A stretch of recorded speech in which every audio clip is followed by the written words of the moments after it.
नमस्कार बच्चों, इसलिए इस पाठ्य पुस्तक में फिर से एक बार आपका स्वागत है। आज हम इस पाठ्य पुस्तक से पाठ क्रमांक 14वां पढ़ने जा रहे, जिसका शीर्षक है पीपल। पीपल इस पाठ का यह सेशन क्रमांक पहला है। ये एक कविता है और अब हम इसे विस्तार से पढ़ेंगे। उसके लिए सबसे पहले हमें पाठ्य पुस्तक निकालना होगा। चलिए सब लोग पाठ्य पुस्तक निकालिए। तो बच्चों, पीपल इस कविता में कवि ने पीपल इस वृक्ष के महत्व का वर्णन किया है। वो किस प्रकार से हमें उपयोगी होता है यहाँ पर हमें पता चल जाएगा। लेकिन देखिए, यहाँ पर केवल कवि ने पीपल इस वृक्ष का ही वर्णन किया है, लेकिन अगर देखा जाए तो सारे वृक्ष हमारे लिए उपयोगी होते हैं। प्रकृति चित्रण छायावादी कविता की उल्लेखनीय विशेषता है।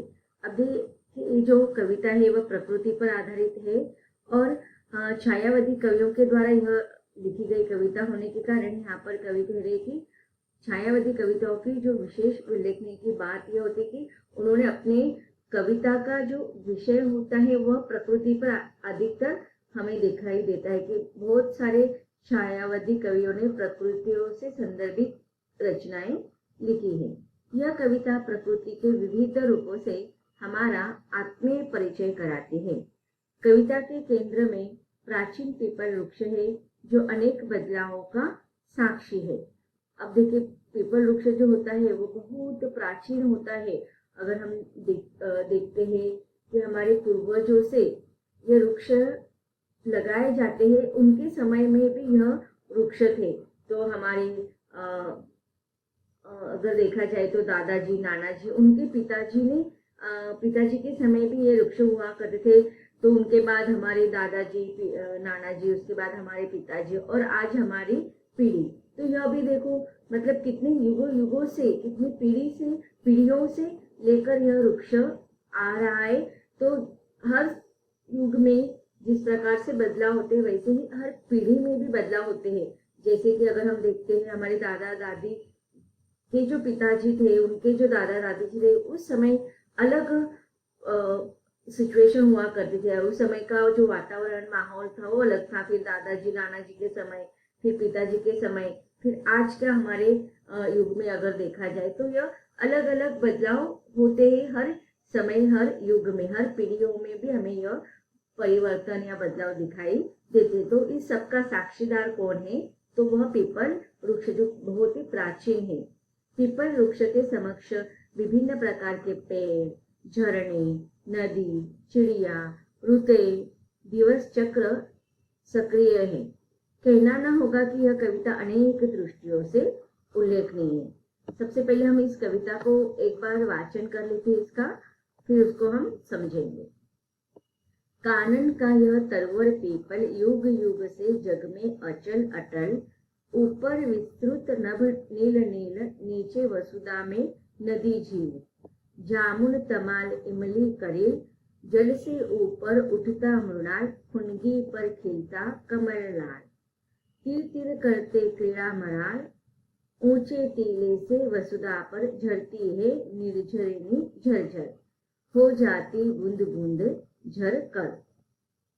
निर्झर के पास खड़ा पीपल सुनता रहता कलकल छल छल, पल्लव हिलते ढलढल ढलढल, पीपल के पत्ते गोल गोल, कुछ कहते रहते डोल डोल, जब जब आता पंछी तरु पर, जब जब आता पंछी उड़कर, जब जब खाता फल चून चून कर, पड़ती जब पावस की फुहार, बजते जब पंछी के सितार, बहने लगती शीतल बयार, तब तब कोमल पल्लव हिल डुल गाते सरसर, मरमर मंजुल, लख लख सुन सुन विभल बुलबुल, बुलबुल गाती रहती चह चह, सरिता गाती रहती बह बह, पत्ते हिलते रहते रह रह, जितने भी है इसमें कोटर, सब पंछी गिलहरियों के घर, संध्या को अब दिन जाता ढल, सूरज चलते हैं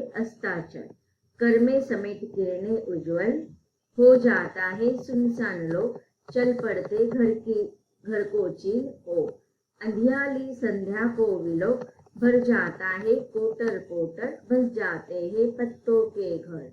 घर घर में आती नींद उतर, निद्रा ही में होता प्रभात, कट जाती है इस तरह रात। फिर वही बात रे वही बात, इस वसुधा का यह वन्य प्राण। हे दूर अलग अलग एकांत शांत, हे खड़े जहाँ पर शाल बांस, चौपाए चलते नरम घास, निर्झर सरिता के आसपास। रजनी भर रो रोकर चकोर, कर देता है रोज भोर, नाचा करते हैं जहाँ मोर। हे वहाँ वल्लरी का बंधन बंधन क्या, वह तो आलिंगन आलिंगन भी चिर आलिंगन। बुझती पथिकों की जहाँ प्यास, निद्रा लग जाती अनायास, हे वही सदा इसका निवास। इस कविता के कवि है कवि गोपाल सिंह, नेपाली, जो छायावादी कवियों के युग में ही एक सुप्रसिद्ध कवि माने जाते हैं। अब हमने कविता का सस्वर वाचन कर लिया है। अब हम कविता की पंक्तियों को विस्तार से पढ़ेंगे और समझेंगे। कविता के पहले काव्यांश में कवि कहते हैं कि कानन का यह तरुवर पीपल, युग युग से जग में अचल अटल। कानन, कानन का अर्थ क्या होता है? जंगल। तरु, तरु का अर्थ क्या होता है? वृक्ष या पेड़। अब ये देखिए, ये जो जंगल का या वन्य प्रदेश का जो तरुवर है, जो वृक्ष है, और क्या नाम बताया गया है यहाँ पर? पीपल। तो पीपल यह वृक्ष कैसा है? जंगल का एक बहुत ही प्राचीन यह ऐसा वृक्ष है, और जो युग युग से जग में अचल और अटल है। अचल मतलब देखो, अचल मतलब चल, एक जगह से दूसरे जगह पर जाना। अचल मतलब एक ही स्थान पर स्थिर होना, उसमें किसी भी प्रकार की चलन न होना, क्रिया न होना, उसे हम कहते हैं अचल। तो देखिए वो कैसे, मतलब भले ही सजीव है, पेड़ वृक्ष सारे सजीव ही होते हैं, लेकिन वह एक स्थान से दूसरे स्थान पर नहीं जा सकते। भले वह एक स्थान से दूसरे स्थान पर नहीं जा सकते, फिर भी वह सजीव है। तो ऐसे युग युग से यह पीपल वृक्ष है, वह एक ही स्थान पर स्थिर है, अचल, बिना हिले डुले एक ही स्थान पर वह खड़ा है। कैसे? अटल। अब देखिए, अटल है वो, किसी भी स्थिति में वह घबराता नहीं है, डरता नहीं है, और किसी भी स्थिति में उसने अपने आप को संभाल कर रखा है। जैसे देखो, आप लोगों को पता होता है कि बहुत सारे ऐसे स्थितियां आती है जिसमें मनुष्य घबरा जाता है और अपने निर्णय से वह अटल हो जाता है। लेकिन पीपल वृक्ष कैसा है? अटल है, हर प्रसंग में अपने स्थिरता रखने वाला, धैर्य को धारण करने वाला। जैसे कि अगर देखो, बरसात की ऋतु हो, गर्मी की ऋतु हो, ठंडी की ऋतु हो, हर ऋतु में वह हर प्रसंगों को सहता है। चाहे गर्मी की ऋतु में कितनी भी तेज धूप हो, सूरज के तेज किरणों को वह अपने ऊपर लेता है, और फिर भी वह अपने आप को बिल्कुल भी नष्ट करने का प्रयास नहीं करता है। बरसात में कितनी ही आंधी आए, कितनी ही झंझावत आए, कितनी ही मुसलधार बरसात आए, तेज वर्षा आए, फिर भी वह अपने आप को स्थिर बनाए रखता है। बरसात के मार को वह सहता है, आंधी तूफान से वह जूझता है, फिर भी वह युग युग से अपने स्थान पर अचल और अटल है। ऐसा यह वन वृक्ष है, या वन प्रदेश का, जंगल का एक मजबूत ऐसा युगों युगों से जग में आया हुआ वृक्ष है पीपल वृक्ष। ऊपर विस्तृत नभ नील नील, नीचे वसुधा में नदी झील। अब देखिए, ऊपर क्या है? विस्तृत नभ। नभ का अर्थ क्या होता है? गगन, आकाश। वो कैसा है? विस्तृत है। और नभ कैसा होता है? नील नील, अर्थात नीले रंग का। और नीचे क्या है? वसुधा। वसुधा का अर्थ होता है धरती, पृथ्वी, इसे हम वसुधा कहते हैं। आपको समानार्थी शब्द पूछा जा सकता है। अब ऊपर कैसा है? विस्तृत, विस्तार से फैला हुआ नीले रंग का आकाश है, और नीचे क्या है? नदी, झील, इससे युक्त वसुधा है, हमारी धरती है। और देखिए, इसके अलावा जामुन, तमाल, इमली, करेल। अब कानन, कानन का अर्थ है जंगल। जंगल में केवल पीपल का वृक्ष ही नहीं है, या इस धरती पर, इस पृथ्वी पर केवल मात्र एक ही वृक्ष नहीं है, बल्कि अनेक वृक्ष है। जैसे कि जामुन है, तमाल है, इमली है, करेल है। जामुन, तमाल, जामुन और इमली, ये क्या? एक फलों के जामुन और इमली ये फलों के हैं, आप लोगों ने खाई भी होंगे, उसको टेस्ट भी किया होगा। तमार जो है बहुत सदाबहार वृक्ष होता है, जो हर ऋतु में हर मौसम में हमें दिखाई देता है। और करेल एक कांटेदार वृक्ष होता है। तो ये सारे वृक्ष हमें जंगल में दिखाई देते हैं, जो युग युग से चलते आ रहे हैं और वह अपने स्थान पर कैसे होते हैं, अचल होते हैं, अटल होते हैं। जल से ऊपर उठता मृणाल फुनगी पर खिलता कमल लाल। जल मतलब तालाब में जो पानी होता है, नदियों में जो पानी होता है, उस नदियों में तालाब के जल में क्या हो रहा है, ऊपर उठता मृणाल फुनगी, अर्थात देखो बहुत कोमल देठ हो जिसके होते हैं। और वह कौन सा फूल होता है, वो होता है कमल का लाल लाल फूल। आप लोगों ने देखा होगा कि बहुत सारे जो फूल होते हैं वो अधिकतर पौधों के रूप में धरती पर वसुधा पर आते हैं, लेकिन कमल यह जो फूल है वो कहाँ पर होता है, पानी में होता है, पानी के अंदर उसकी निर्मित होती है। तो जल से ऊपर यह सुंदर ऐसा कोमल कांत फूल खिला हुआ है लाल लाल रंग का, और वह है कमल का फूल।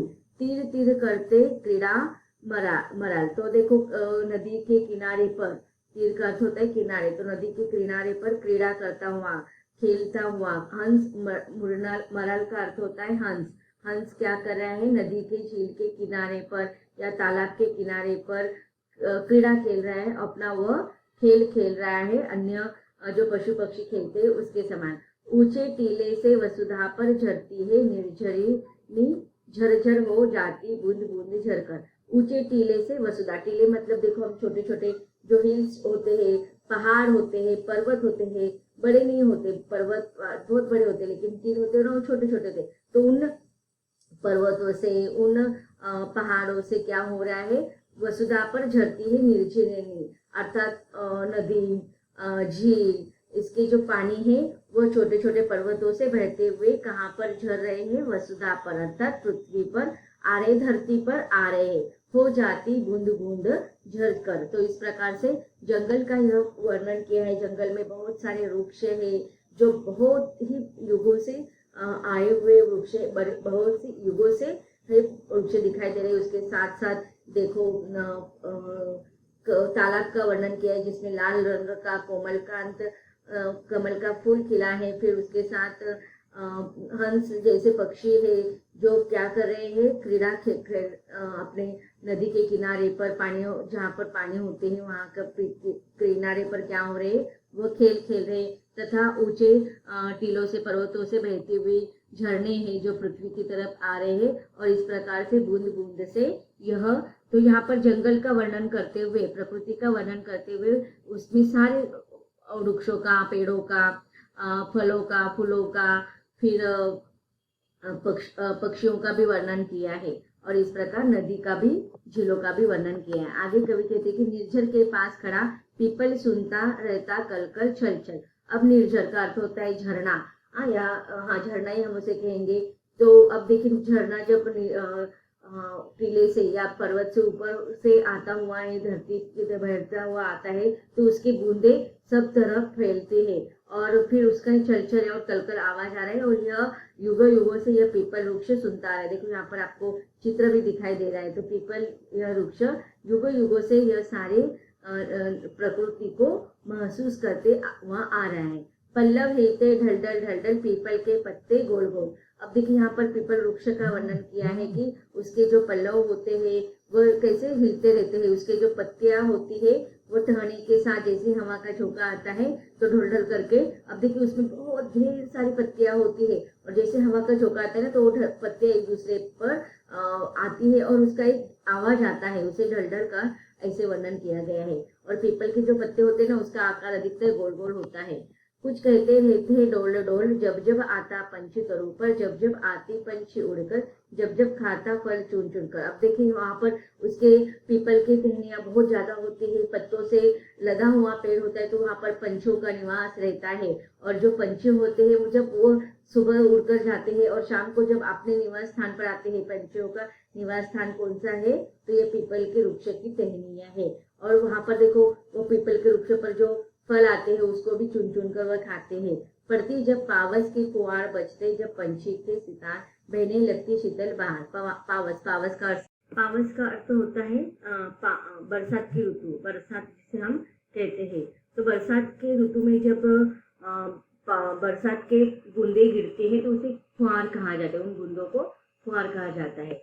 तो जैसे ही बरसात के ऋतु में बरसात की बूंदे जंगल के वृक्षों पर आ जाते हैं तो वहां पर जो पंछी होते हैं वो खुश हो जाते हैं और वह चहचहाने लगते हैं। और यहाँ पर कवि कल्पना करे कि पंछी के सितार बहने लगती है शीतल बयार। अब उसी समय देखो हवा भी मंजुल रूप में यहाँ वहाँ जंगलों में फैल जाती है, तो उस हवा को क्या कहा गया है? शीतल बयान। तो बच्चों, इस प्रकार कविता की इन पंक्तियों में हमने देखा कि प्रकृति का सुंदर और मनोरम वर्णन यहाँ पर कवि ने किया है। आगे भी हमें कविता को विस्तार से पढ़ना है, लेकिन उसको हम पढ़ेंगे इसके अगले सेशन में। धन्यवाद।